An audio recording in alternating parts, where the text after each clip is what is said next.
We've all been taught to wait for motivation, to look for that spark, that feeling, that rush of inspiration before we act. We tell ourselves, I'll start when I feel ready. I'll go to the gym when I feel motivated. I'll work on my goals when I feel inspired. But the truth is, waiting for motivation is the single biggest trap your mind sets for you. Because motivation isn't what starts change, it's what follows it. The feeling you're waiting for doesn't come before action. It comes after it. And if you understand that, you unlock one of the most powerful psychological principles for success. Discipline beats emotion every single time. Let's get one thing straight. Motivation is unreliable by design. It's a chemical illusion. At its core, motivation is just a temporary spike of dopamine, the neurotransmitter that makes you feel excited about reward and novelty. It's the brain's way of saying, hey, there might be something pleasurable over there, go check it out. That's useful for survival but terrible for consistency. Because the moment that dopamine fades, which it always does, your emotions shift and your drive disappears. That's why you start a new habit feeling unstoppable and quit 3 days later. Motivation is a short-term emotion, not a long-term strategy.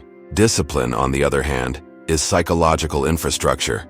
It's what you build when you stop depending on how you feel and start depending on what you've decided. Discipline doesn't care if you're tired, bored, or uninspired. It just executes. It's not romantic, it's not exciting, and it's not meant to be. Discipline is quiet power, the ability to act independent of mood. And ironically, the more you practice discipline, the more motivation you eventually feel. Because the brain rewards consistency. Once it recognizes a pattern of behavior, it starts releasing dopamine in anticipation of the task, not after it. You train your brain to crave what you consistently do. That's the hidden magic of discipline. It manufactures its own motivation. The reason most people stay stuck isn't because they lack talent or opportunity. It's because they keep chasing emotional highs instead of building behavioral systems. They treat motivation like oxygen, thinking they need to feel good to act. But the reality is the opposite. You need to act to feel good. Action generates emotion, not the other way around. This is called the behavioral activation principle in psychology. When you move, your brain releases chemicals that change your emotional state. That's why exercise helps depression, why small wins build confidence, why cleaning your room can instantly make you feel in control. The emotional shift is the consequence of movement, not the prerequisite. Let's say you wake up one morning and feel completely unmotivated. You don't want to work, exercise, or study. Your mind whispers, just wait until you feel ready. But that readiness never comes, because your emotional state is anchored in inertia. The longer you wait, the heavier everything feels. The only way out is through movement. You take one small action. Maybe you open the laptop, lace your shoes, or clean the desk. Within minutes, your brain starts to recalibrate. The act of doing sends a signal to your subconscious. We're moving now. And your mood follows. That's the paradox. Motivation doesn't precede action. It grows from it. Neuroscience backs this up. When you act, even without feeling like it, your prefrontal cortex, the part of the brain responsible for decision-making, starts to override the limbic system, which governs emotion. You shift from reaction to control. Over time, this strengthens the neural pathways for self-regulation. That's how discipline becomes natural, not because you suddenly enjoy the hard thing, but because your brain rewires itself to associate discomfort with growth. It becomes familiar, even rewarding.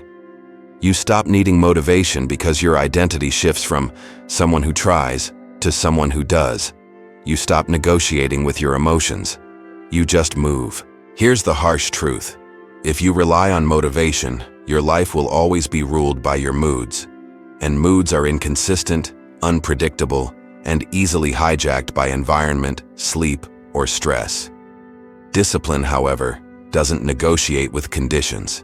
It doesn't ask, do I feel like it? It simply says, it's time.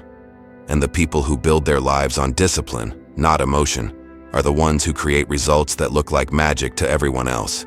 But it's not magic. It's repetition, structured thought, and emotional maturity. Think about any high performer, athlete, artist, entrepreneur, soldier. They don't wake up every day on fire with motivation. They wake up disciplined. They train when they don't feel like it. They work when it's inconvenient. They show up when no one's watching, because they understand that emotion follows evidence. When you act consistently, your brain builds proof that you are capable. That proof creates confidence, and confidence feels like motivation. You literally feel more inspired because your mind starts trusting you again. That's why motivation returns after discipline, not before it. Most people misunderstand discipline as punishment or deprivation, but true discipline isn't about restriction. It's about liberation. It frees you from being a slave to your emotions. When you're disciplined, you don't waste energy debating whether to act. You don't lose time wrestling with doubt or distraction. You simply do what needs to be done. That mental clarity is peace. Discipline doesn't remove emotion. It removes confusion. Of course, building discipline isn't easy, because it requires breaking emotional patterns that have ruled you for years. The human brain loves comfort. It's wired to conserve energy, to avoid uncertainty. That's why your mind resists hard things, not because you're lazy, but because your biology prefers safety over progress. Every time you choose discipline over comfort, you're teaching your nervous system a new rule. Discomfort isn't danger. It's data. It's a signal that growth is happening. Over time, that rewiring changes everything. The things that once felt hard become automatic. The internal resistance fades. You stop chasing motivation because you've become the kind of person who doesn't need it. One of the greatest lies of self-improvement is that emotion drives greatness.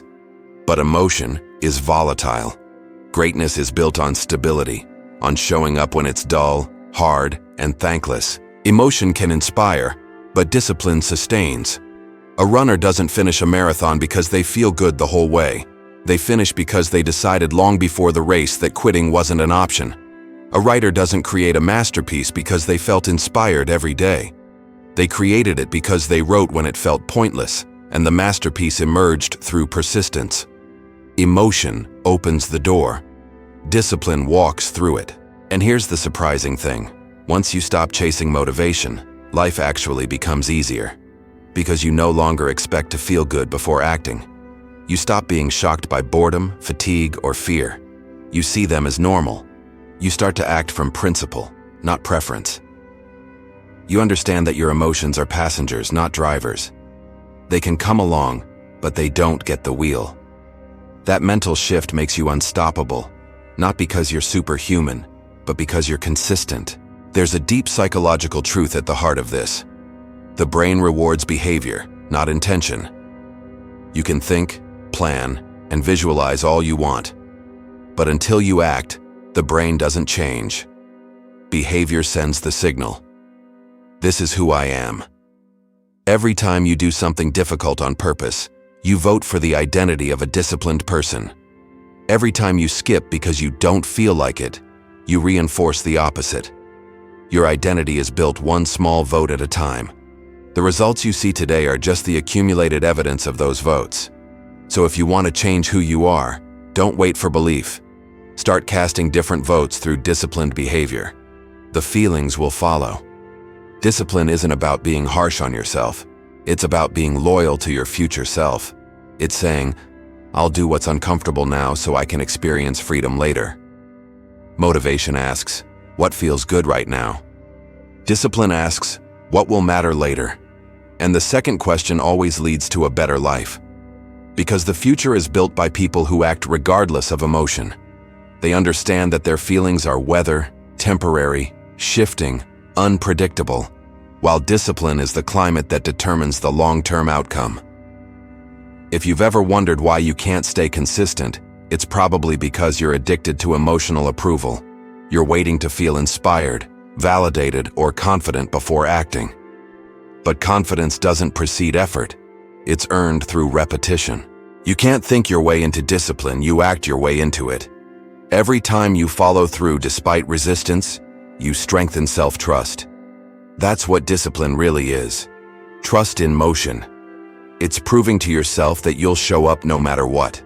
So stop waiting for the spark. Stop romanticizing motivation. Stop telling yourself that emotion is the sign to begin, because the people who change their lives don't wait to feel ready. They act first. They build structure. They keep promises to themselves when it's inconvenient. And slowly, their brain starts to follow. The emotion you've been waiting for, the confidence, the pride, the momentum, it's not missing. It's dormant, waiting on the other side of consistency. Here's the truth that most people never accept. Motivation is fragile, but discipline is forever. Discipline doesn't get bored. It doesn't get tired. It doesn't care about your mood. It simply builds. One repetition at a time. One decision at a time. One quiet victory after another. That's how real progress happens, not in bursts of emotion, but in waves of commitment.